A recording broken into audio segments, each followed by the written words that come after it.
Good evening, guys. I hope I'm audible and the screen sharing is also working. Can you confirm that with a yes in the chat box? Hope I'm audible and the screen sharing is also working.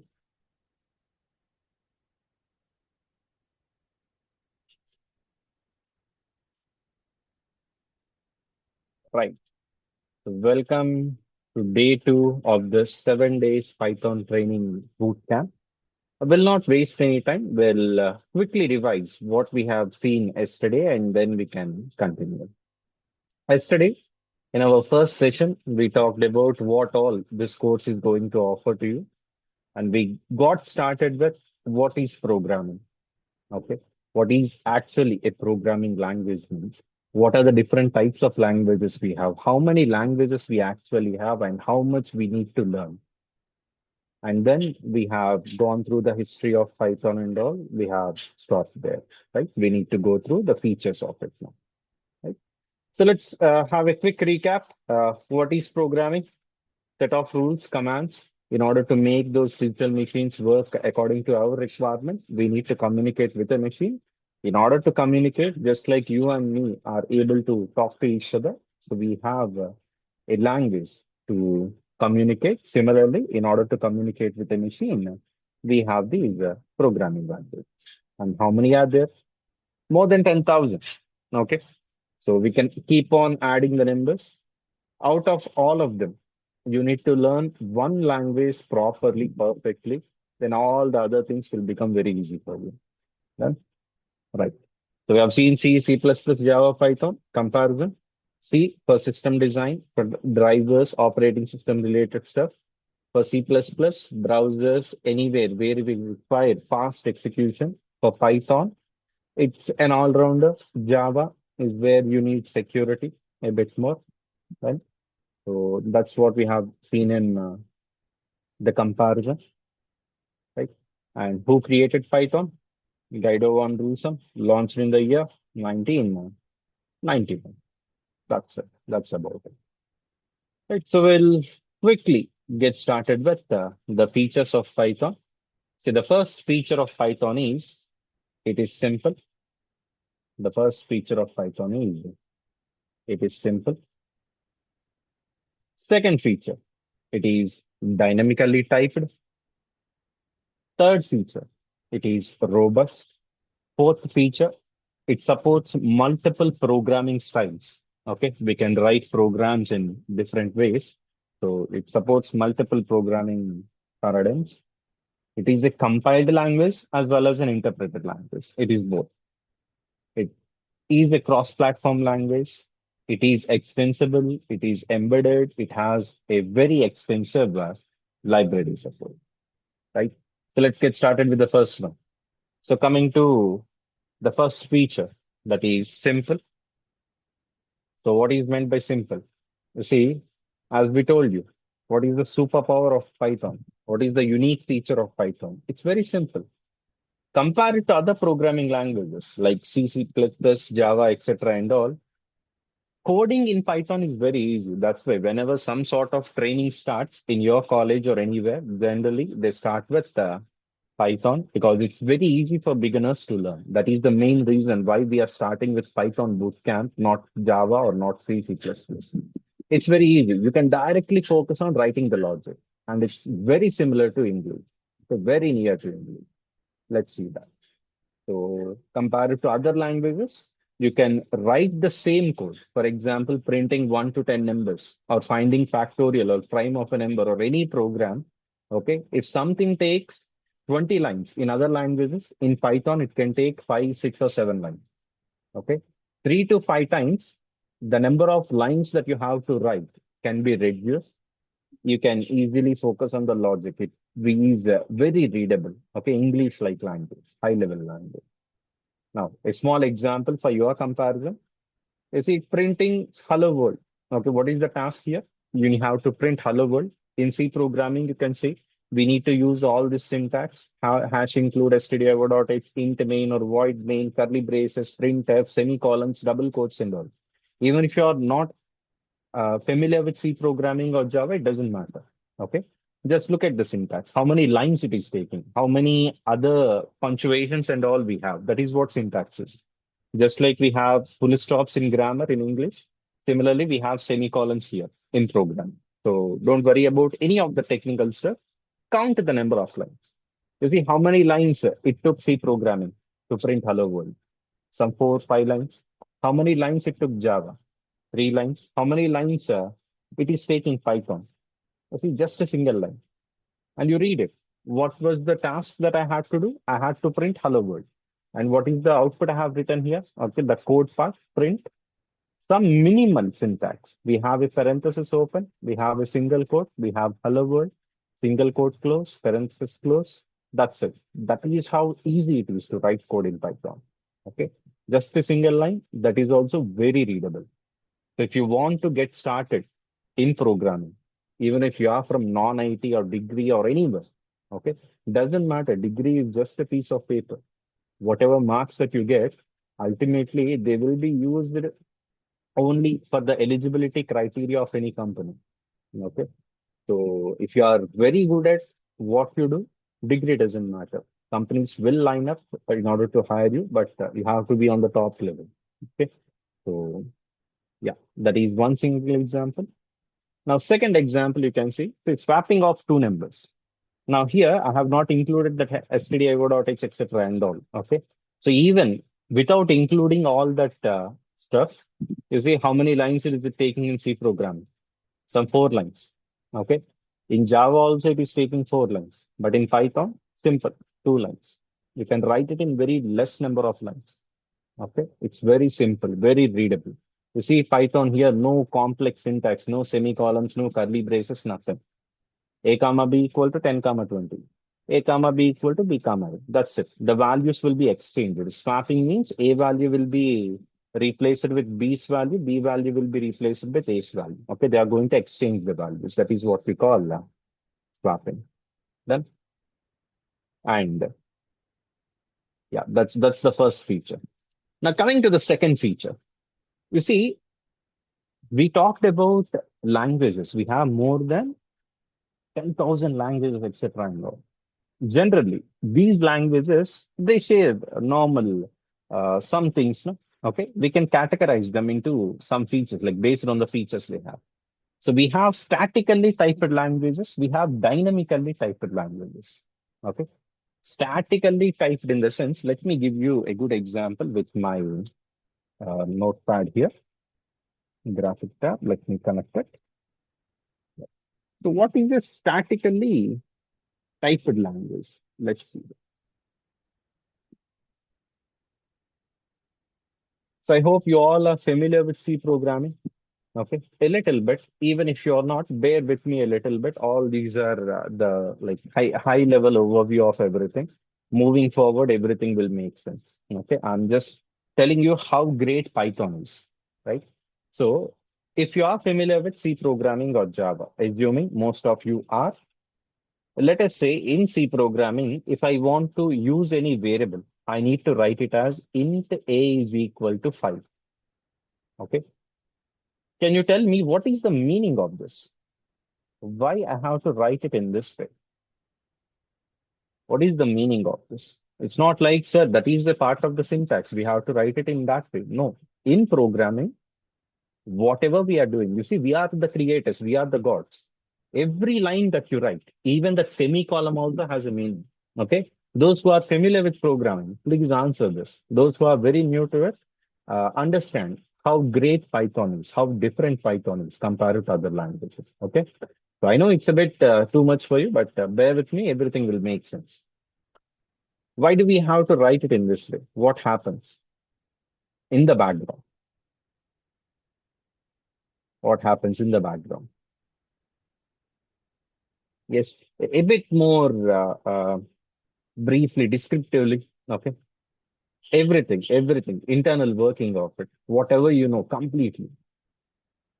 Yes, we are declaring an integer data type as int. In that data type, we are creating a variable to store the data, telling compiler the data type of the given value. Yes, correct. Even you're missing one more point, one small point. saying integer value, integer 5 is assigned to A. Correct. Everything is correct. One single line that you're missing. Yes. One small point I was expecting. Anyway, I'll reveal that. So see what happens internally here is, as you said, first it is going to see the value. Okay, 5, A, int. So what we are doing here is we are declaring a data type of integer. Okay, the variable name is A. So in the storage location, in the memory, okay, it is going to allocate how many bytes of memory. This is an integer. So integers, they occupy 2 bytes or 4 bytes, depending upon the compiler we have. Let us say, let us assume that is as 2 bytes. Okay.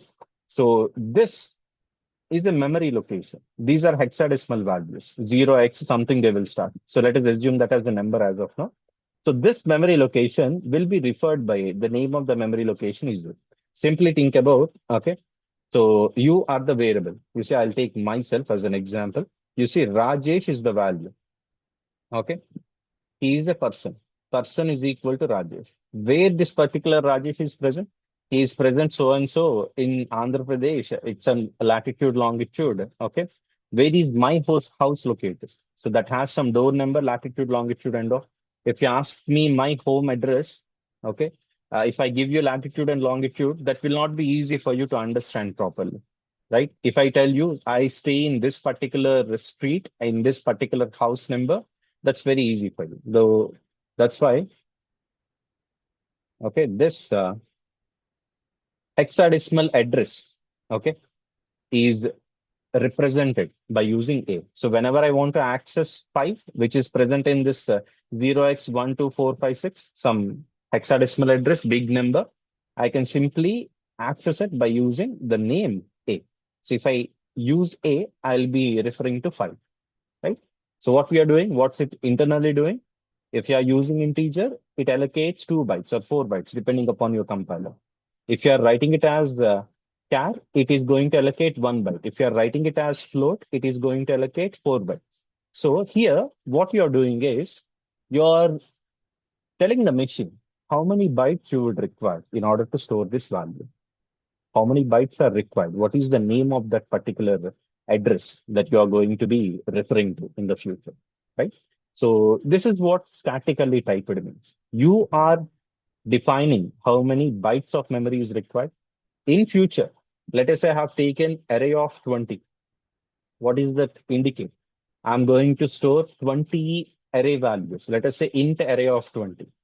So 20 integers I am going to store here. So 20 into 4, you will have, okay, 80, sorry, 20 into 4, yes. You'll have 80 bytes of memory allocated to you. In future, if I want to store 25 elements, 5 elements extra, okay, I have to manually change it. I have to manually change it. So you see, you need to declare the type of the variable before using it. This is mandatory in C, C++, Java, and you cannot change the variable during runtime. For example, I have taken it as integer because it occupies 2 bytes. I cannot convert that into float. Why? Why? Because float takes how many bytes? 4 bytes.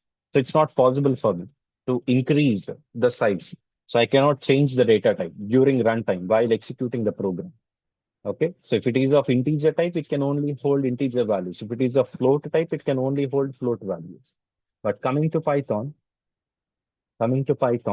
it's dynamically typed. Dynamically typed in the sense I don't have to declare anything. For example, I want to use an integer, a equal to 10. That's it. That's an integer. If I want to change a to float, 10.123, that's it. That is a float value. If I want to change a to string, a equal to hello. I don't have to define size here. Okay. No size definition is required. No, we don't have to use anything like int, float, etc. and all. Okay. We don't have to worry about memory. For example, integer takes 2 bytes, float takes 4 bytes. I need to increase the size allocated to it. You don't have to worry about anything. Okay. Everything will be taken care internally by Python. That is why we call it as a high level language. Okay. Yesterday, I told you why Python is a high level language, because some processes it will automatically take care in the background. right? So this is the detailed explanation of it. Even if you are someone, okay, who are being a bit confused, I'll summarize it in 2 lines for you. Just listen. In C, C++, and Java, okay, you need to write lot of syntax, sizes and all you have to define on your own. Okay. Even if you want to change that size and all, you have to do that manually. But in Python, you don't have to do any of that. You can directly use them, directly change them. You don't have to worry about the memory or anything else. Everything Python will do it automatically in the background. That is why it is a high level language. Okay. That's it. That is about statically typed and dynamically typed. I hope you understood this one. Can you please confirm that with a quick yes in the chat box? With a quick yes in the chat box. Understood? Any doubt in this? Understood? Any doubt in this? Right, right, right. So keep on responding because if this was a live session, I would have joked a lot, roamed here and there. Okay, would have a very good interaction with you. Okay, but this is a online session and we have lot of people from different places, so I can only use English here. Okay, so yeah, keep on responding, keep that energy up. So we'll yeah, I'll teach you Python properly. You can learn it perfectly from me. Right, done. Now, what is dynamically typed? We can change the data type automatically. Python will take care internally. So that is what dynamically typed is. Now, coming to robust. Okay. Robust in the sense, in order to understand that, you need to go through a little bit of C or C++. Okay. For example, okay. Simply speaking, whenever we have any error, for example, here we have a C code. This is the C code. Here, I have defined the array size of 5. Okay, only 5 elements I can store. But in the loop, I'm accessing 10 elements. Okay, from 0 to 9, that is 10 elements. It's not possible, right? So I have only defined an array of 5. I'm trying to access 10. Okay, even if you are someone who is not familiar with C, don't worry. Think about like we have defined it for 5 elements. We are trying to access 10 elements, right? Is that correct? We should be obviously getting an error, but C will not give you an error. C will not give you an error. It will try to access that memory location, whatever the value that is present in that memory location, it is going to print it. Okay. But Python, as you saw, Python is very smart. Python is very robust. Okay. What is meant by robust? It has some strict rules. What is the strict rule? You have defined array as 5 elements. You can only access 5 elements. You cannot access, okay, any other values. So that is what error it is going to generate. It is going to terminate your code. It will stop your code execution. It will generate an exception. Okay. So what I'm trying to say here is one single line. What is meant by robust here is if you have any errors in your code, Python have some strict rules. It will check everything. If everything is in a proper process, it will continue. Otherwise, it is going to stop your code. It is going to tell you at which line you're making an error, what that error is. So Python has some strict rules. If you make any mistake, it is going to okay terminate the code and tell you what type of error you made. Okay, so Python will give you that error. C will not give. That is what robust is. Now coming to multiple programming paradigms. You see, this is interesting. Now, what is paradigm? Paradigm is nothing but a style. Okay, a way of writing programs, a way of writing programs, way of writing programs. Okay, just a second. I will change the pen and make a little bit. Yeah, done. What is meant by paradigm? Way of writing the program. Sir, what is this?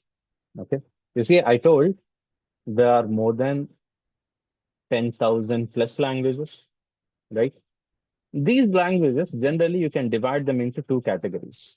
Okay, you can write a program by using functions. by using functions. You can write a program by using objects. Okay. Last session, we talked about object-oriented programming, right? So that's the thing. So you can build your entire code. You can build an application, write your entire code in two ways, by writing functions and by using objects. Okay. So C programming only uses functions. That's why the security is less. From C++ onwards, object-oriented programming is involved. Java also has OOPs. Python also has OOPs. Okay. So yes, so security is there in these two languages. So coming back to this, Python, Python is both procedure oriented. Okay. Procedure means functions oriented, procedure oriented, function oriented. Your entire program is constructed by using functions. Object oriented. Your entire program is constructed by using objects. So we have these two key features, two different styles of writing program. In procedure oriented languages, you will only use functions. Best example, C programming. If you are familiar with C programming, you would start with void main or int main, right? That is a function. That itself is a function. Printf is a function. Scanf is a function. You are building your entire code around functions. It's a procedure-oriented language. Now, second one, object-oriented. Java, you will get started with class, object, etc. and all. That's purely object-oriented, 99.9. In Python, we use both of them. In Python, we use functions and also we use OOPS concept. So Python, we are going to build our program by using both POP, procedure-oriented language, and object-oriented language. Okay. Don't worry about too much. These are two different programming styles. So we will use these two styles in Python. Done. Now, compiled as well as interpreted. So what is meant by compilation? What is meant by interpretation? Anyway, you see, yesterday we talked like the only language a computer understands is zeros and ones. The only language a computer understands is 0 and 1. This is the only language a computer will understand. So whatever code that you write, it has to be converted into 0 and 1 binary, right? Whatever code that you write has to be converted into 0 and 1. So what is meant by compilation? What is meant by interpretation? Yes, you see. So whatever code you write, converting that into 0 and 1. Okay, that is what this compiler and interpreter will do. So what compiler will do is, let us say you have 60 lines. Okay, let us say you have 60 lines of code done. So that 60 lines of code coming to a compiler. So what a compiler will do is it will execute all 60 lines. Okay, executes everything. And at a time, it will give you all errors. If there are any errors, it will give you. Let us say fifth line, I have an error. 17th line, I have an error. 42nd line, I have an error. It will give all the errors. All errors will be given only once. That is what a compiler will do. Compiler, right? Now coming to an interpreter. What will an interpreter do? Interpreter will execute line by line. Okay. What does an interpreter do? Executes line by line. What does it mean? It is going to execute the first line. If there is no error, it will go to second line. It will execute second line. If there is no error, it will go to third line. When it comes to fifth line, we have an error. So it is going to stop. It is going to stop. It will send us an error output there. Okay. So we have an error at fifth line. Resolve it. Then I'll continue executing the rest of the code. That is what it will do. So compiler and interpreter, what is the work of both of them? Both of them, we use them to convert our code, okay, into binary. What does a compiler do? Compiler will execute all the code only once. Interpreter will execute it line by line and tell you the errors at every line after resolving. Only you can continue. Done? Right. Now, most of the times, okay, many people, they are mistaking uh, Python as an interpreted language. Python also has a compilation part internally. So Python is both compiled as well as interpreted. Okay. In your textbooks, or maybe your lecturers might tell you that Python is interpreted language. No, Python is compiled as well as interpreted. It has a compilation part that is hidden from the programmer. So you can also refer to Google if you want to know more about it. But as of now, okay, we don't need to deep dive into those technical details. We need to get started with coding as quickly as possible. So I'll stop it at this point. That will be enough for you. Python is both compiled as well as interpret. These are the features. If someone asks you, can you tell me some features of Python? You should be able to answer it. Or if someone asks you, what is meant by interpretation? Or you should be able to answer it. So you're just learning the terminology. Okay, this is what happens in the programming world. This is the name of it. Just like you go to a restaurant, he will tell you a number of names, right? Chicken 65, mutton kurma, etc. And all. In the same way, we have this programming menu in front of us. We are learning the terminology a bit. So keep the patience a little bit longer. We'll get started with the programming. Coming to cross-platform, right? So what is meant by cross-platform? Whatever code that you write on a Windows machine, you can reuse the code. You can execute the same code on Mac. You can execute the same code on Ubuntu, Linux, and all. You see, my Windows is an operating system. Mac is an operating system. The code that I need to write has to be different for all these systems. But coming to Python, whatever code that you write in Python, you can run that on Windows, you can run that on Mac, you can run that on Linux, Ubuntu. You don't have to change any code. Okay. That is why we call it as a cross-platform language. We don't have to write different code for different machines. That's a cross-platform language. Now coming to one of my favorites, extensible. Sir, what is meant by extensible? I hope you have heard the English word extended, extending. What is meant by extensible? Extensible means, okay, increasing the bandwidth of the present language. For example, I'm building something called YouTube. Okay, let's hide this for a moment. You see, I have built YouTube by using Python. Okay, I hope you all know. Okay, I'm very terrible at drawing. So consider this as YouTube home screen. So here we have videos, and also this is YouTube. Done. Done. So now, as you all know, here YouTube will have very huge videos, okay, and number of videos are there, infinite number of videos are there, right? So I'm searching for something. Let us say I'm searching for Python, okay? So if I search on it, whatever videos that have to appear in the search results are coming very slow. Okay, it is searching very slow. Searching very slow. The result is coming very slow. Why? Why? Because Python is the slowest language compared to C, C++, Java, Python. Okay, Python is the slowest. Python is the slowest. So execution speed of Python is very slow. Okay. So here I have an issue. Now, how to resolve it? What is the solution for this? What is the problem you are facing? The problem you are facing is I have written some code for search bar. Okay, what it needs to do, it needs to search all the videos. It needs to give me that result. It is doing that job, but it's not doing it fast. I want a language which can execute faster, which can give me results faster. Okay. So do you know any language in that way? I need a language which can execute faster. So which language can give me that flexibility? Which language executes faster than the others? Which language? What is the fastest language? Okay, even faster than Java. We have a unique feature of a language. See, C++. C++ is faster than Java. Okay, C, Java, they are almost same speed.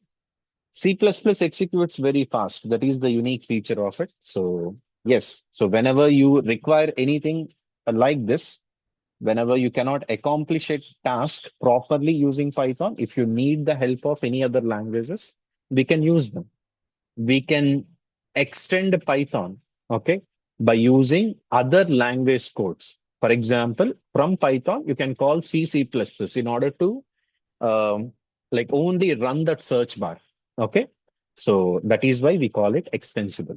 So summary of this, if you have built an entire application by using Python, you can also call other programming languages, C, C++, Java code. You can also include that in your code. Okay. That is what we call as extensible language. Done.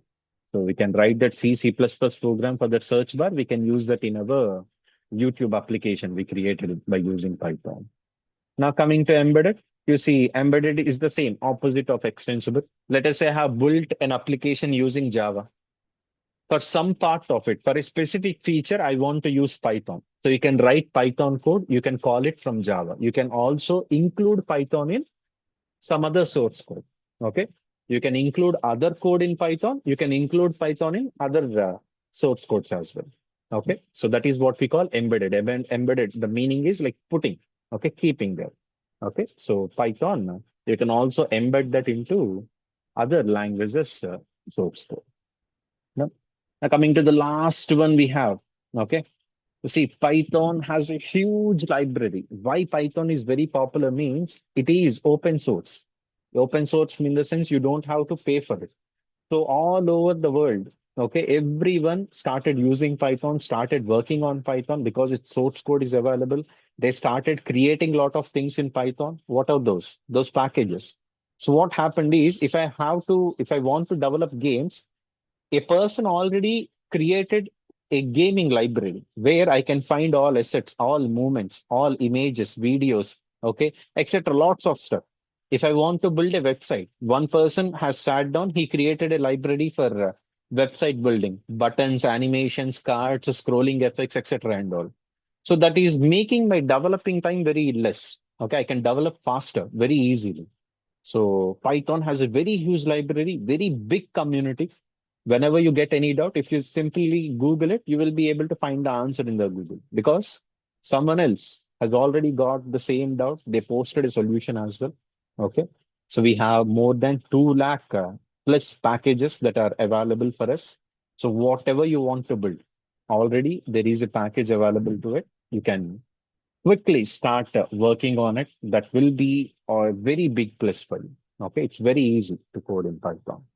That's it. These are all the features of Python. Okay, I hope you understood a little bit about it. Okay, may not be like whatever I'm telling you is from imagining like different things. Whenever I'm telling you object oriented, I know what is meant by object, what it does internally. So it takes you some time in order to sink in all the details. But as of now, if I'm delivering 100%, if you can listen to 60, 70, if you can understand 50% of what I'm delivering, that is fine. Okay. This came with years of experience. Slowly, you will also understand all this stuff. For now, what are the features of Python? It's simple. We can easily write code. The code is very simple to understand. We don't have to declare data types, sizing, etc. and all. We don't have to define it manually. It will take care automatically. That's what dynamically typed is. Python, whenever we make any error, it is going to remind us. It has some strict rules. Okay. So errors cannot escape. That is what robust means. Python uses functions. Python uses object-oriented programming, these two different styles. So it supports multiple programming styles, paradigms. Python code is compiled as well as interpreted. Python code can be run in Mac, Windows, Linux, etc. and all without any change, cross-platform. We can call other languages code, okay, from Python files. We can include Python in other languages source code. Python development is easy because of extensive libraries that we have in it, right? That's it. This is about the features of Python. I hope you understood these a little bit. Okay. Let me know if you have any doubts in this. We will quickly jump on to the important parts of our Python session. Done. Any doubt up to this point? Understood all the features? Anything you want me to explain again? Anything you want me to explain again?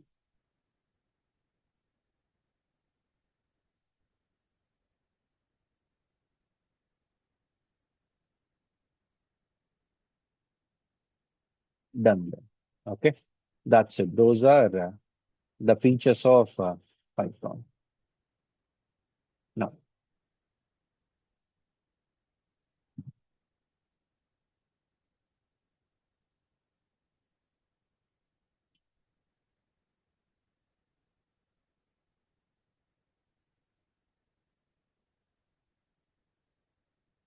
now let's understand a bit of terminology before we get started.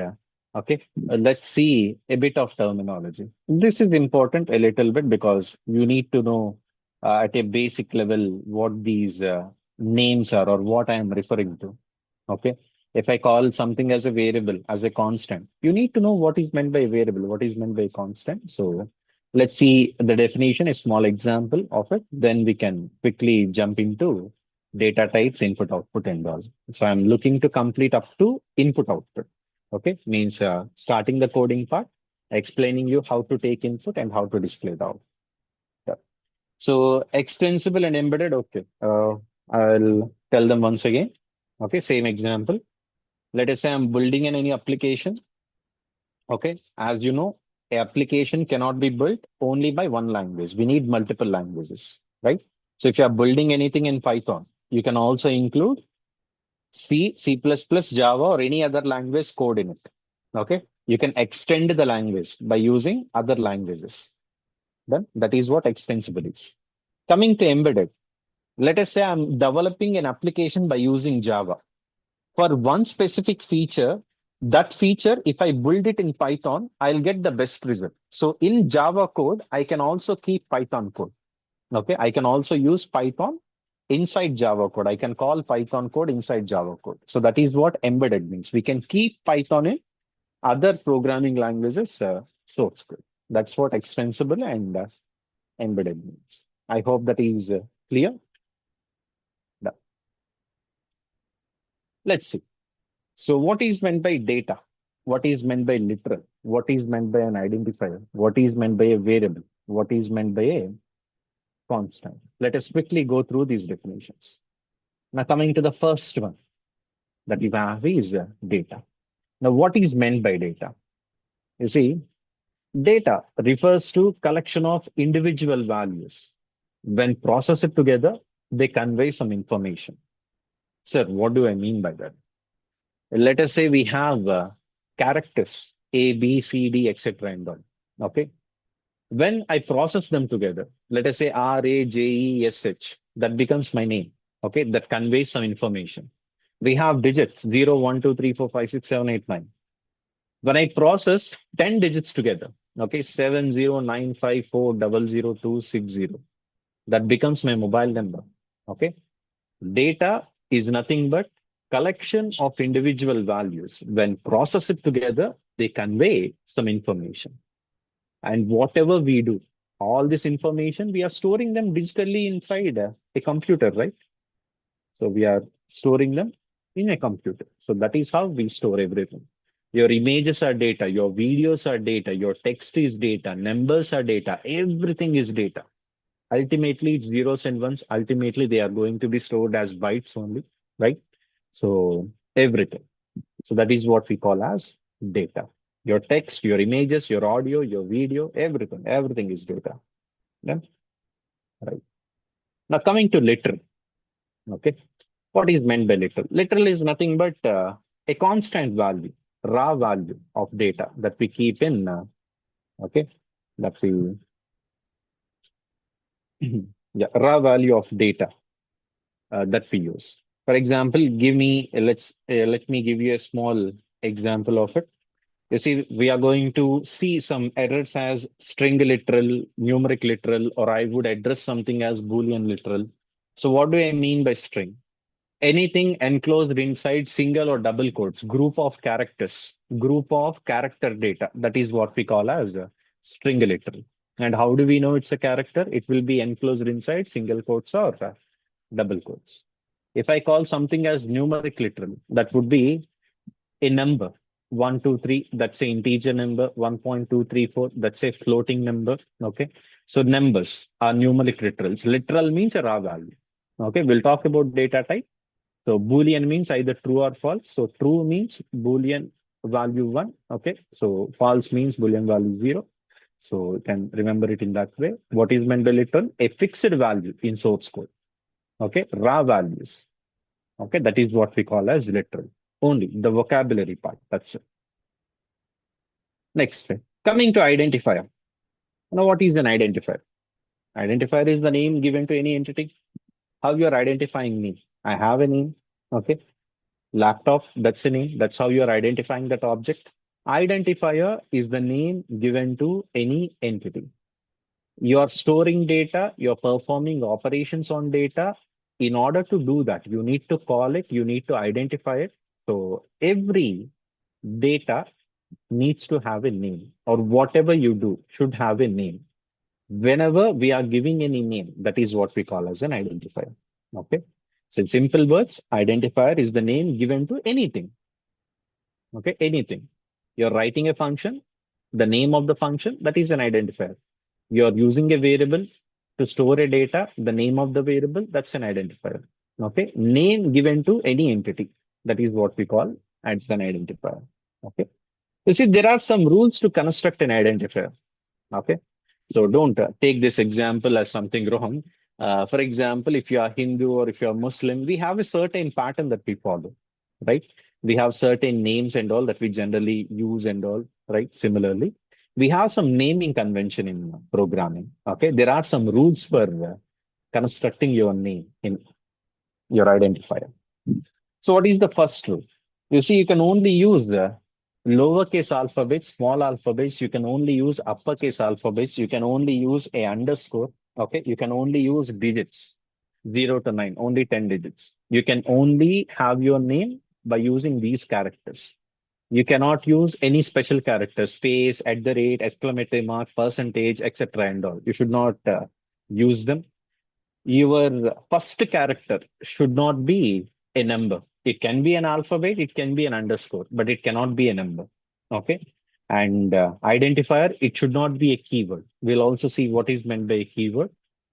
And identifiers are case sensitive. Case sensitive in the sense, you see, for us, pronunciation of both the words is same, my name and my name. But character wise, M is capital, N is capital. So that will be treated differently. Internally, it has a different meaning. Python or programming or machine does not know any pronunciation. Okay. So for it, my name and my name, these two variables are different. For us, the pronunciation is the same. So it is case sensitive. Uppercase and lowercase characters will be treated differently. And an identifier can be of maximum 79 characters in length. We'll be having names in Telugu na, or any other, you might have heard about it. Surya, Sai, Satya, Venkatnar, and something big name will be present no, in that way. So only 79 characters only you can have in your name. Okay. And these are some examples of valid identifiers. You see, A123. I've used the alphabet, I have used a digit, I can completely use them.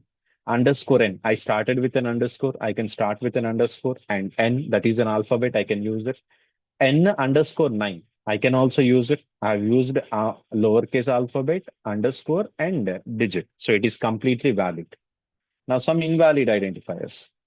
You say I'm starting with a number there. We should not start with a digit. We should not use any special characters. Percentile symbol is a special character. N space 9. Space is also a special character. Okay, we should not use any special characters, right? And one more personal tip that I would give is whenever you're using an identifier, always use names that are related to task. For example, you are adding two values. Keep the name as addition. Okay, you are calculating prime number. Okay, use the name prime instead of writing it as A, B, or X, Y, Z. If you use readable names, names that are related to the object, that will be very easy for you. Okay. So yeah, these are the rules for constructing an identifier, right? I hope this is clear. We are going to practice them anyway, so don't worry. Now, identifiers, we can generally divide them into three parts. First one, we have keywords. Second one, we have variables. Third one, we have constants. Now, coming to the first one, keywords. You see, it is made up of two words, key and words. So key means important word. It's a general word. So these are called as reserved words, important words. So what happens is internally Python has to perform some tasks, right? In order to perform those tasks, it uses some variable names. Those are nothing but keywords. They have a specific meaning, special meaning to the compiler internally. Sir, what does it have to deal with me? Okay. You cannot use them as a variable. There are 36 keywords in Python 3.13.2 version, the latest one. You cannot use them as a variable. Okay. Why? Because it will have some internal meaning. Okay. For example, I want to allocate, okay, uh, 10 to the variable name false, but false is equal to 0. Internally, false is 0. That is how the Python looks at it. You cannot change that to 10. Or I have if, else, break, etc. and all. These are all used as a part of the syntax. Okay. What does an if statement do? If statement will check a condition. Okay. Return will return back to the calling line. Okay. So all these have a specific meaning. So I cannot change them. I cannot use them as a variable. That's what that you need to know. Okay. Keywords, reserved words, key, important words internally for Python to execute, okay, all the operations. It reserves some words for it. We cannot change them. We cannot use them as variable names. Okay. And some important observations you can see. So we have three words: false, true, and none. They're all starting with uppercase character. If you look at all other words in Python, everything will be in lowercase. Okay. Only these three keywords are starting with uppercase character. Okay. And we don't have else if, we don't have switch and do while if you are looking for them. Okay. They are in present in C and Java, but in Python we don't have. We'll also see them when we'll also talk about them when we start that topic. Okay. Right. For now, keyword means important word. We cannot use these 36 words as names when we are writing program. Right. Next one, we have variables. Now, similarly, I would like to generally explain the vocabulary whenever I'm talking about anything. You first need to understand what it means. Then you can use it.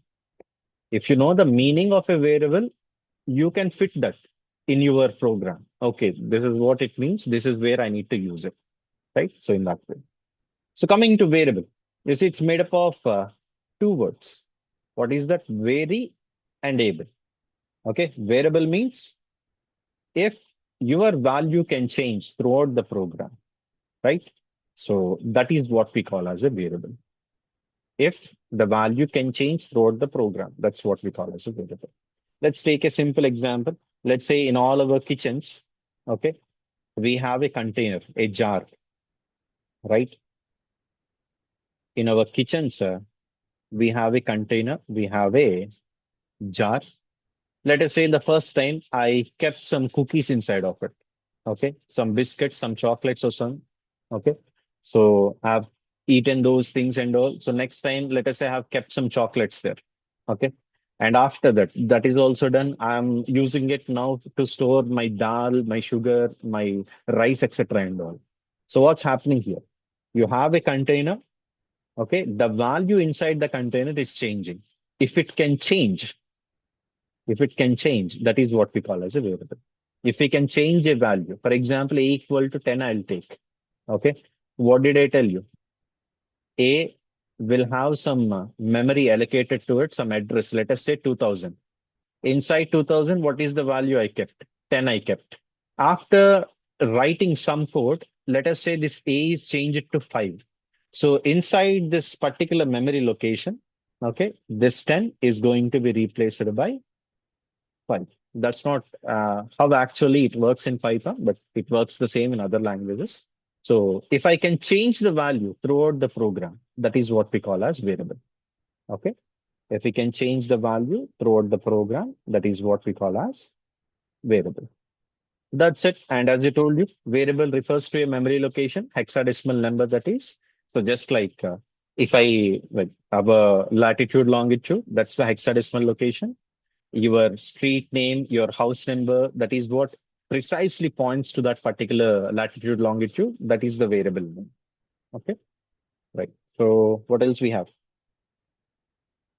That's it. Python is very smart enough. It will automatically recognize if you are entering integer or float or string or boolean, it will automatically recognize it. So you don't have to worry about defining that. So that is what variable is. First one, it is going to take that as integer. Second one, b is equal to Python. It is going to take it as a string there. Okay, that's it. That's what variable means. Now coming to constants. Now, I hope you all have heard this word. Can you tell me the meaning of it? What is meant by a constant?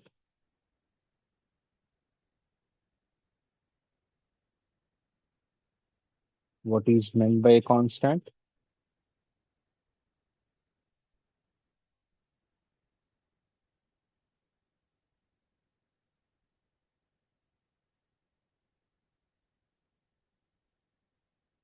What is a constant?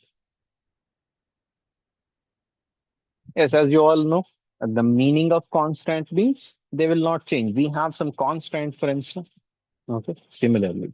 But, I hope you remember one feature of Python. Okay, I told you something about statically typed and dynamically typed. Python is which type of language? Statically typed language or dynamically typed language? Python is a statically typed language or dynamically typed language? Say static means stationary, fixed. Dynamic means moving or changing. Okay. So in Python, we don't have anything called fixed. Nothing is fixed. Everything can be changed. So in Python, we don't have any constants. Any constants. Okay. In C, C++, Java, you can define constants by using const, final. These keywords are there. Value cannot be changed in C, C++, Java. But in Python, okay, you see, there is no constant. Every value can be changed. Everything is a variable. Everything is a variable. Okay. In Python, everything is a variable. There are no constants. Okay. I hope that is clear. Now you might ask, sir, why do we require constants, sir? Why cannot I change? Let us say, let us say I was building a website for a government exam. Okay. Let us say the total marks is for 600. Total marks is equal to 600. Right? So I'll write it here. Total is equal to 600. So generally, one person got 600 out of 600. Like 600 he got divided by total. So what would be the percentage and all for him? Into 100 we will do. He got 100% of the marks. By some mistake, while writing the code and all, it's a big application for government I'm doing. Okay. So what happened is this 600 has been reduced to 6. Okay, it has been accidentally modified. So now what will be his percentage? Okay, the marks he got is 600. Okay, the total is 6 into 100. So how many? What is the percentage of him? What is the percentage he got? What's the answer? How much percentage he got? How much percentage he got?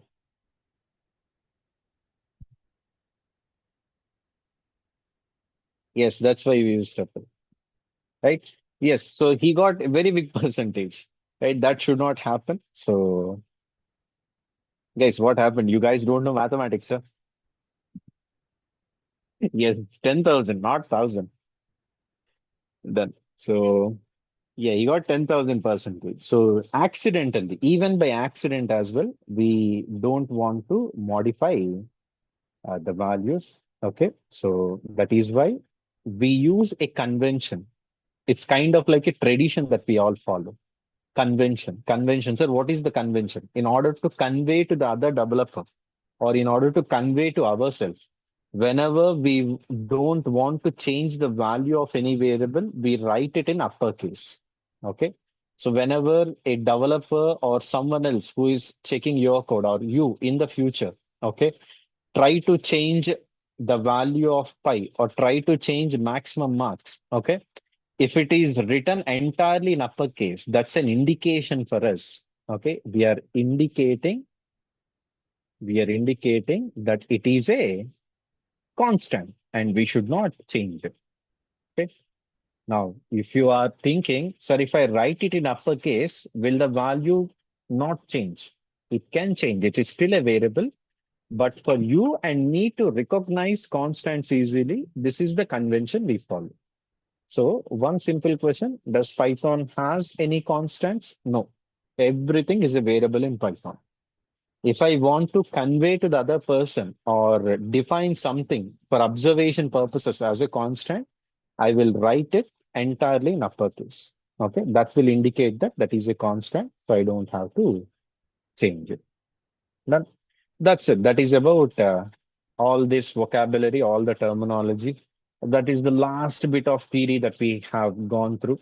Okay, from here onwards, we can happily start programming.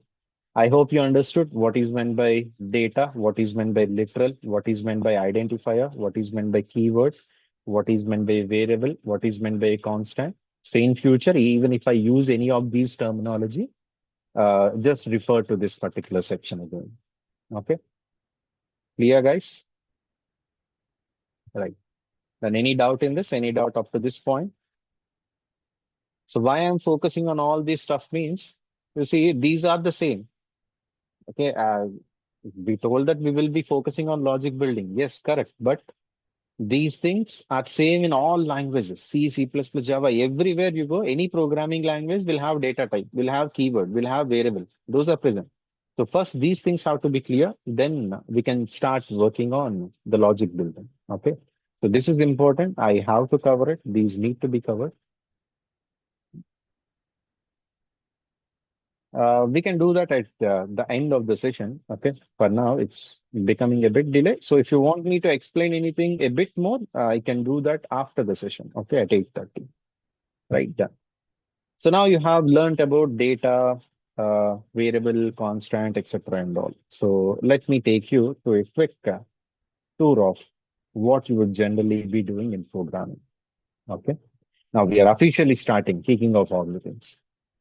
The roadmap of any programming language, not only this course, okay, or any programming language, generally how it will be is, okay, so we go through a specific topics. If you open your C programming, Java, Python textbook, every programming language follows the same thing. So let me quickly get started. So what we are learning here, we are learning a programming language, okay, and what do we want to do with that?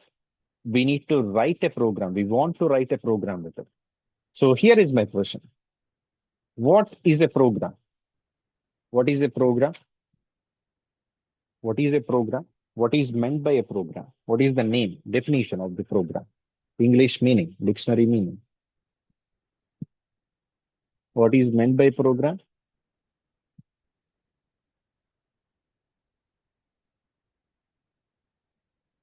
What is meant by a program? Yes, we'll do that at the end of the session.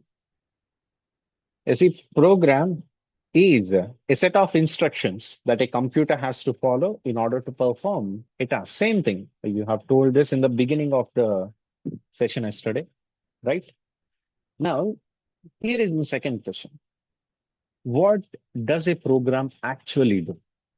Okay, what does a program actually do? Let us understand that with the help of a simple task. Okay, let us say I want to add two numbers. Mathematically, if I have to add two numbers, I'll take a equal to 10. I'll take the second number b equal to 5. I'll perform addition on both of them by using plus. I'm going to save that result in sum. And I need to say sum is equal to 10. That is the final result. Or in programming, we need to display, right? So this is the simple task. Now, what does a program actually do? How does a program see it? Okay, what is the not like what is the basic building block of it? Let's talk about. See, a program, what it does is a program is going to take some data as input. It is going to perform some operations on the data. It is going to generate some output. It is going to display some output. Now, again, a program is going to take some data as input. It is going to perform some operations on the data. It is going to generate, display some output. Now, in order to understand it, let's use the previous example. What is the data that we have seen earlier? The data is 10 comma 5. You're taking that data as input, you're storing them inside A comma B, right?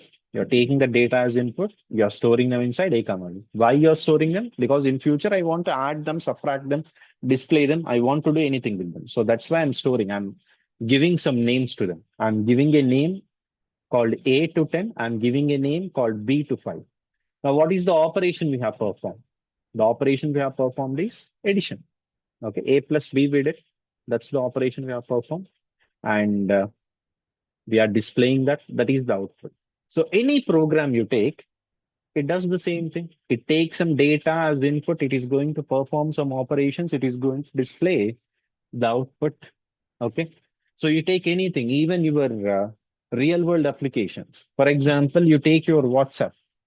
WhatsApp, I want to text my friend. I want to talk to my friend. So what is the operation that you're going to do? You're going to send a text message. So what you will do? You will open his number, his window, personal chat window. You will type some characters that is nothing but data. Okay. You're giving that input data to your WhatsApp account. So what WhatsApp will do? It is taking that input data. It is going to transfer, encrypt it, transfer the data from one location to other location. It will come back to your friend's mobile number linked to WhatsApp. It will be decrypted. It will be displayed on a screen. You take anything, prime number, even, odd, etc., anything. What we are doing ultimately, okay, what is the anatomy of any program? A program will take some data as input. It will perform some operations on that data. It will give some output. That's it. Okay. So in order to write a program, you need to know about data. How many different types of data we have. First, we will be talking about data types. Then we will see how to take input, how to display the output. Then we will slowly get started with these operators.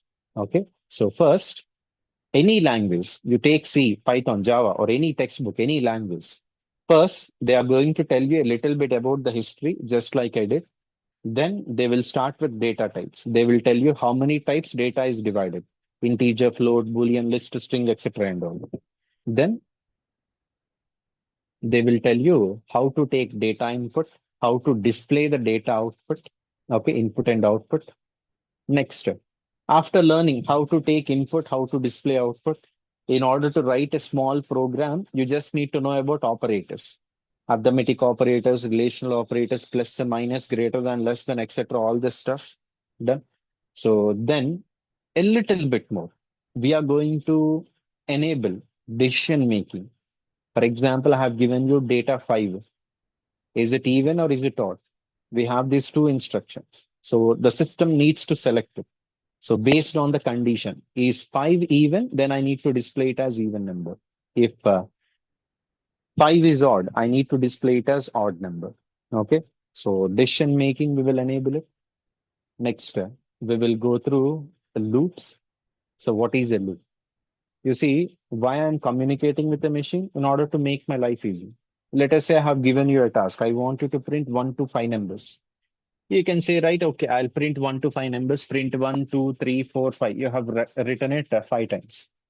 Let us say I want to do you to do it for 50 times, 50 numbers, 100 numbers, 5,000 numbers, 50,000 numbers, or 1 crore.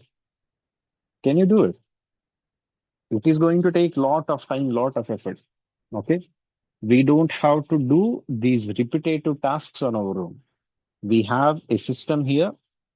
A computer can perform 10 to the power of 8 operations per second. 10 to the power of 8 operations per second. So we need to use the computational ability of it. So we need to make the computer work, okay, repetitively it tasks. So that is why we are going to learn loops. Okay, in this course, we will see that. And next we have functions. Nothing. Whatever you have learned up to this point, we are going to keep it separately. We are going to keep it separately. That's what we call as a function. I'll give you more clarity when we discuss them, right? Then we have a group of integer values. That is what we call array in C programming. In Python, we call it list. Not only integers, group of items. Any items, if you group them. Up to now, individually, you will be seeing one value. If you group all of them, that is called as a list. okay, have group of characters that is called as a string. Then you have other data types, okay, other data structures, tuple, set, dictionary, and all, okay. Then you will have object-oriented programming, and ultimately, if you learn exception handling, you would be a proper Python, okay, developer. You can learn everything related to Python. So in this course, in this bootcamp, we are going to cover up to functions. So there is a lot of things ahead, but that is a sequence. Okay. So this is how we need to get started. First, in order to write a basic program, what do we need to know? We need to know what is data, how to take the data input, how to perform operations on the data, how to display the data output. Okay. That brings us to data types. Okay, that's the roadmap. You take any language, they are going to follow the same thing.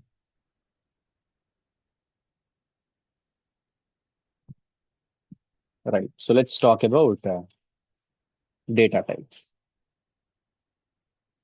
You see, we don't have to define what type of data that we are using. Okay. Data is categorized into different categories. In Python, we have 14 different data types. They're divided into 6 different categories. In Python, we have how many data types? 14 different data types. They're divided into 6 different categories. So these are the 6 categories. We have numeric type, Boolean type, sequence type, set type, mapping type, and none type. 6 different categories and all the 14 different data types. Okay. You see the first data type we have numeric. And what do we have inside numeric? We have int, float, complex, nothing but integers 0, 1, 2, 3, 4, etc. and all. Okay. Floating point numbers, which have decimal point, which has a fractional part. 3.14, 9.8, 5.784. These are float. Now coming to complex. In mathematics, you might have seen real and imaginary, root over -1. We use 3 plus 4 j na, I and all, right? In Python, we need to use j. So real and imaginary part, that is what we call complex, right? So that's the first basic data type category. Now, second one is Boolean. It's very simple. It has only 2 values, true or false. Boolean has only 2 values, true or false. That's it. Very simple. Okay. Truth has a value of 1, you can say. False has a value of 0. We are going to talk about it a little bit more when we move forward. Okay. For now, Boolean has only two values, true and false. True means 1, false means 0. Done? Next, let us talk about the simplest ones first. None type. You see, none type has only one data type in it, that is none type. So none means nothing. Okay. Whenever something is not performing any task, or you might be seeing none sometimes, it means nothing. Nothing has happened yet. Nothing is returned to you. Okay. None means no work is performed. Right. Apart from them, we will be also using string, group of characters. We will be also using list. Okay. Group of items. Okay. We will be using tuple, and you can go through set. You can go through dictionary. Right. So these are the important ones compared to other things. Okay. We will be using range in for loop. So these are the major ones. So now let's see a good example. Let's get started with half of them. So as you know, Python supports 3 numeric types. First one we have is integer. What is an integer? Whole numbers. Integers without any fractional part. Okay. Examples 0, 1, 2, 3, 10, 20, 99, -10, -3, -9. These are integers, whole numbers without any fractional part. Now, what is float? Numbers with fractional part. Okay, decimal point 1.567, 9.34, 2.98. These are floating point numbers. Now, the last one, complex. Complex are real and imaginary part. You see 3 plus 4j, 5 plus 9j. Okay, we use j here instead of I. This is not required. Mostly concentrate on int and float. That is fine. Complex only. Just we are discussing numeric data type. So we are completing it so that it's done. We generally don't use it. I have never used it till now. So you would not require it until and unless you're doing some extensive mathematical calculations. Okay. So simply remember int and float. Whole numbers without fractional part, float. Numbers with fractional part. That's it. Now the next set, okay, are Boolean. What did I tell you about Boolean? Boolean has only two values that are true and false. So true has an integer equivalent value 1, false has an integer equivalent value 0. Okay. Hold on to this as of now. We are going to talk about them in the future a lot, right? Next, the next category, none type. None type has only one value, that is none. And what did I tell you about none? None means nothing. No task is performed. Okay. Boolean has only two values, true, false. None type has only one value in it, none. None means no task, nothing is performed, right? Hold on to this as of now. I hope you understood them a bit. I'll show them to you practically. Okay. It takes a bit time. When the situation comes, you will be able to sync all these details. All these puzzle pieces will fall into the right place. Everything will make sense. For now, you're entering into a new territory, new language. Okay. Let's go with this information with us. Everything will make sense. Done. That's it. And a small reminder, I hope you remember true, false, and none. They all start with a uppercase character, right? Then, yes, we will see that. We'll talk about none type, etc. and all. I'll show you the use case of it. Okay. Um, yeah, we'll talk about them. That's it. That is about data types. Any doubt in this data type that we have discussed? Any doubt up to this point? None type generally, if you don't want to define any value to any variable, you will write it as none also. Okay, so in that way, returning if a function does not return you anything, that will return as none. Okay, if it's not bringing any values, if you try to print it, you will get none. None means nothing is written, so no work is performed. That's what you will understand by.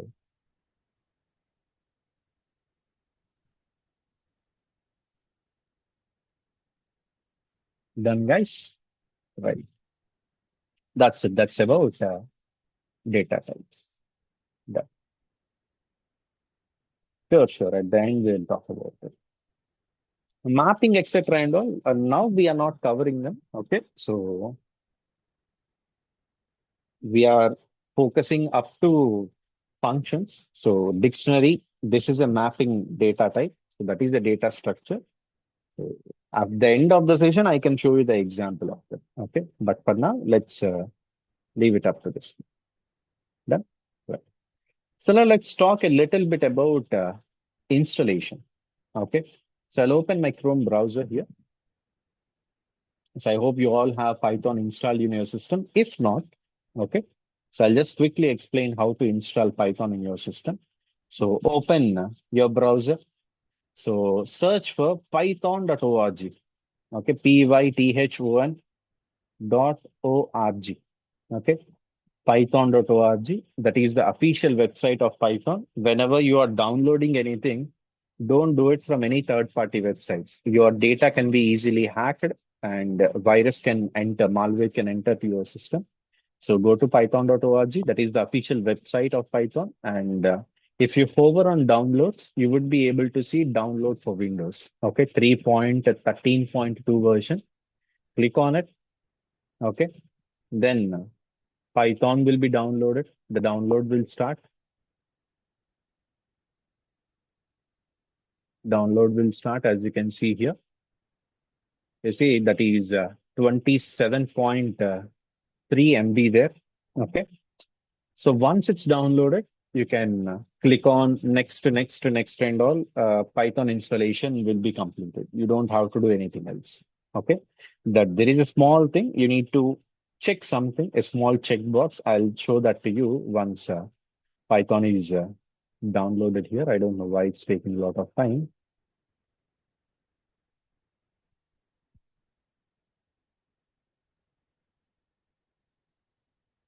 Yeah, let it download. Now, how to write Python code, where you can write Python code. You see, generally we have different IDLEs, integrated development learning environments. Okay. In order to write your code, edit it, run it, okay, you can do all these things by using Python's inbuilt IDLE. You don't have to download any other software. Once Python is installed in your system, okay, my system is installed already. So if you search for IDLE, okay, you search if you type IDLE in your search bar, you see Python IDLE will come up. You see, ideally Python 3.13, you can see that application app beside it. So this is my Python ideally. So if I click on it, it will open. I can write code in it. I can run it. I can view the output there. I can edit the code later on. So that is what integrated development learning environment. That is the application. We don't need anything else. I will be using Visual Studio Code for this entire bootcamp. Okay, you can also install that if you want. But if you don't know anything about any of that, simply use ideally. You see, this is the ideally. And this is called the shell window. Or what we can do is we can write any Python code here. Okay, let us type in the magical words, hello world, right? So that's it. You can write the Python code here. You can click on enter. Everything will be executed line by line. If I take a is equal to 10, if I write print a, you see, it will be automatically executed. Okay, this is called the shell window. We should not code in shell window. So because we don't want everything to be executed line by line, no? Right? So we need to create a new file. If you want to write all the code and then run it at the end, you need to create it as a new file. So go to file here in the menu, file menu, click on new file. As you can see the shortcut for it, Control N, create a new file there. So Control plus N. Now a new file is open to you. As you can see, untitled. We have not saved it. We have not given it any name. So let us write some code here. I'll write print. Okay. Hello world. I'll close it. I'll go to the second line. I'll write print. This is second line or second day of Python training bootcamp. Then there's the second day of Python training bootcamp, right? That's it. So if I want to run this, as you can see in the menu, we have a run option here. Okay. Click on run, click on run module, or simply you can press F5 as well. So click on it and it will ask you to save your file first, whatever changes that you made, click on OK. So anywhere in your system, save this file. Okay. So anywhere in your system, save this file. For now, I have created a folder in my F drive in Technical Training 2025. Okay. So in Python Training Bootcamp. So here, this is day 2. So I'll name it as day 2. That's it. It is going to be saved as a Python file, py file. So let us save it first. Done. You see it is saved and it is going to be executed. You can see here, you see, hello world. This is second day of Python Training Bootcamp. Okay. So I can minimize this window. I can again come back here. I can write the third line, right? So third day is going to be exciting. Third day is going to be exciting. This is what I have written. You see, what did I do? I again came back to my coding then. Okay. Code editor, where I can type and edit my code. I have written some new lines there. Control S, that is going to save your file. Now run it, click on run, or you can simply press F5 on your keyboard. Press F5, you see. Again, it is going to run that inside your shell window. But if you observe, we have all the previous run results as well. If you don't want it, if you want to start in what you say, clear window. So what you can do is you can close this window. Okay. Now, if you run it, you will not see any of the previous outputs. You will not see any of the previous outputs. Okay. Every time when you run it, it will be in a clear window. You can close it, you can run it again. So that is how you can do it as well. Okay. We also have commands, but I don't recommend them as of now. So how can you code? Go to python.org, go to downloads, click on this particular one, 27.3 MB. It will be downloaded. Double click on it. It is going to give you a small pop-up window. Okay. So I have double clicked on it. Let's wait for it to give me that pop-up window. You see, it is giving me this particular pop-up window. Yours will be a little bit different. So I want you to focus on one particular thing there. So what you need to do is go to custom installation. You will see these options. Leave them as these. Go to next. Make sure you have this one single line.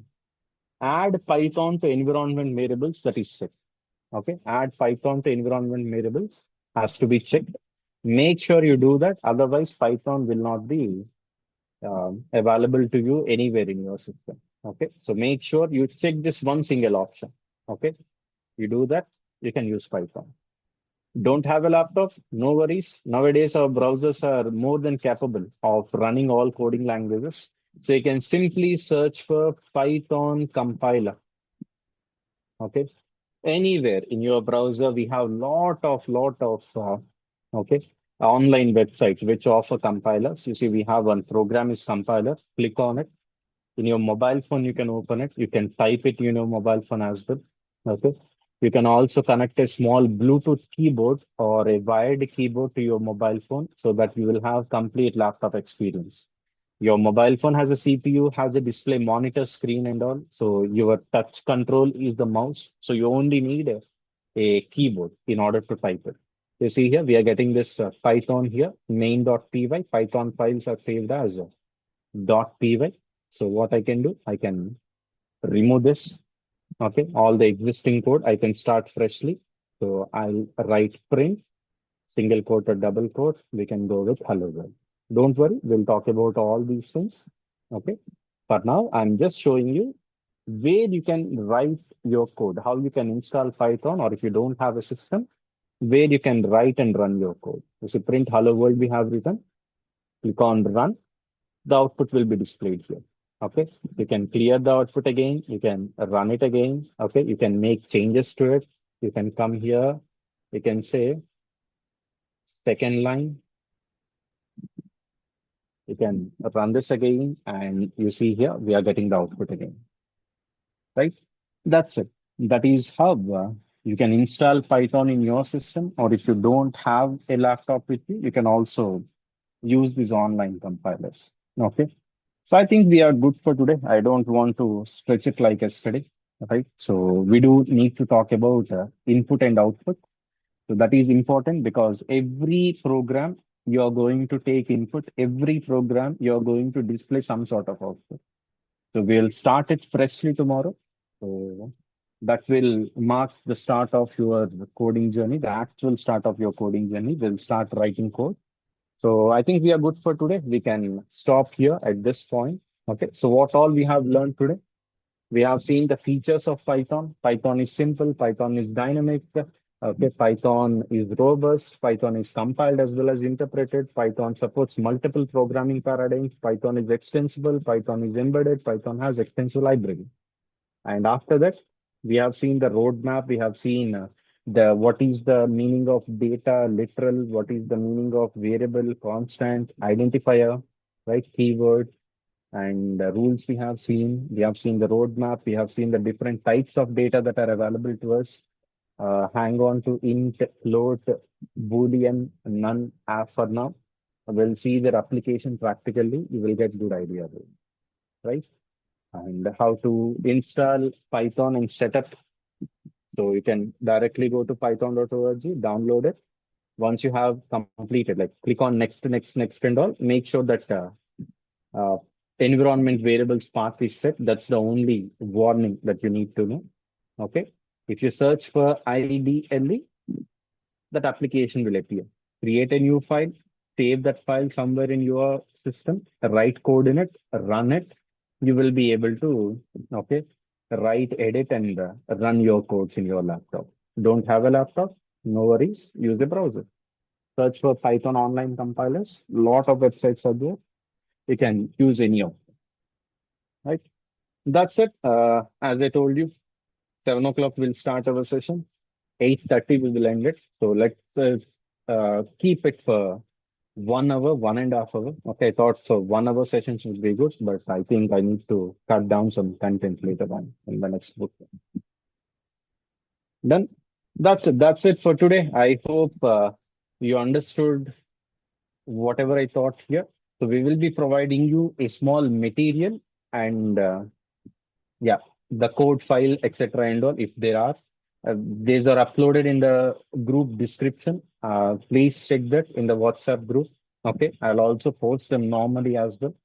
So recording will be also available. So if your friends are unable to attend, yesterday we had that limit was breached 300. So it happens every time that number goes down naturally. So you can watch the recording, you can take notes, etc. and all.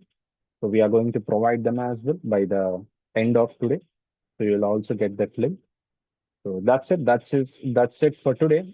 So let me know if you have any doubts in anything, or if you want me to explain anything else, I'll do that. Any doubts in anything? You want me to ask anything? You want me to ask anything? Any doubts in any topic?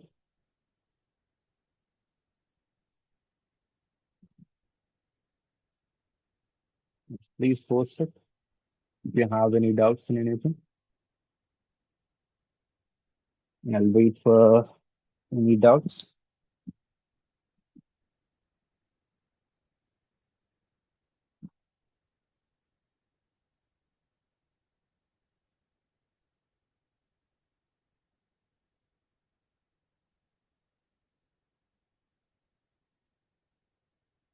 And someone was asking about literal, someone was asking about some other thing. Is that clarified or any doubt you have in anything?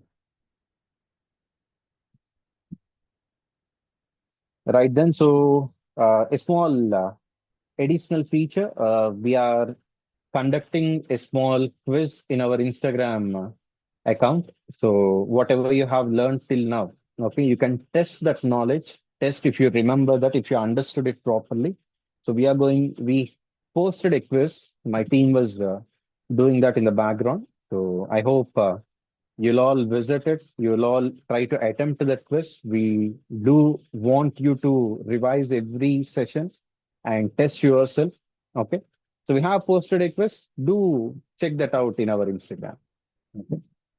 No worries, no worries. We'll also try to post a small quiz at the end of the 7-day boot camp, okay, before your actual exam for us to provide you certificate. So you can also attempt it there. Done? Right, then that's it. That's it for today. I hope you enjoyed this session. Do not miss tomorrow's session. From tomorrow onwards, we are entering into the actual Python programming world. So make sure you attend tomorrow, attend up to the end of this 7-day boot camp. You will learn programming in no time. Okay. We had to discuss a bit of theory. We are done with that. So let's deep dive into the world of programming. Okay. From tomorrow. That's it. That's it for today. I'll see you tomorrow. Yes, you will see that surprise maybe on Thursday. Okay. One more day will pass, or maybe tomorrow only you can see it. Okay, we'll see that. We'll see that surprise on tomorrow or day after tomorrow. Wait for it. You will never see programming explained in that way.